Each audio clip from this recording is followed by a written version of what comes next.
Can you comment about how you and your team expect Quad 4 in Q4 1 and 2 will affect Starbucks? Thanks for the great calls this year and the hard work. Well, Starbucks is finding itself into being a McDonald's, Starbucks. These have lower betas, and they're acting more like consumer staples. So again, when growth managers have to sell a bunch of stuff that's having them underperform, including their cyclical exposures, so they might be long a bunch of FANG, they might be long a bunch of, but they're high quality companies. This is how they pitch it. Watch this guy Gerber on Twitter. He's just a hoot. Just kind of some kind of a broker who's loving his FANG, right? I mean, whatever it is that he's pitching.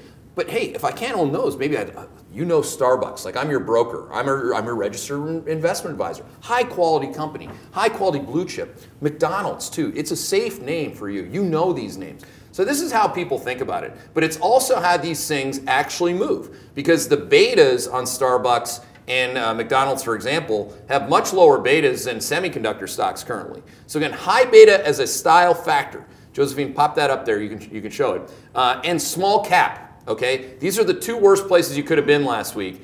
Starbucks and McDonald's, for example, are not either of those two things. They're not high beta stocks and they're not small cap. So I underline right there, high beta as a style factor was down 3%, whereas low beta stocks, something like McDonald's, only down 0.5% last week.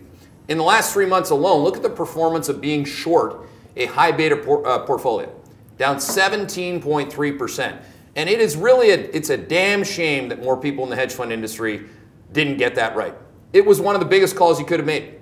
And you'd think, given how many hedge funds there are, more of them would have done it. But no, because they were all beta chasers. They all chased the beta into the end of October, into the end of August, throughout September. They bought every damn dip. I talked to them, they'd be like, oh, we're gonna rip.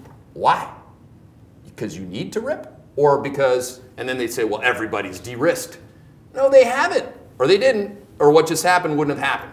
Okay, so what's happening out there on names like that have a lot to do with the machine. So something to be aware of. I actually had a good conversation with Howard this morning about McDonald's in particular. That doesn't mean that on fundamental day, whether it be Starbucks earnings and McDonald's, or here's two companies that actually have longer term fundamental problems developing according to Howard, and I believe him. He's very good at this. He gets a lot of these things right. He's not right on everything, obviously. The only guy out there that ever was Bernie Madoff. But again, that ended the way that it did because he was lying.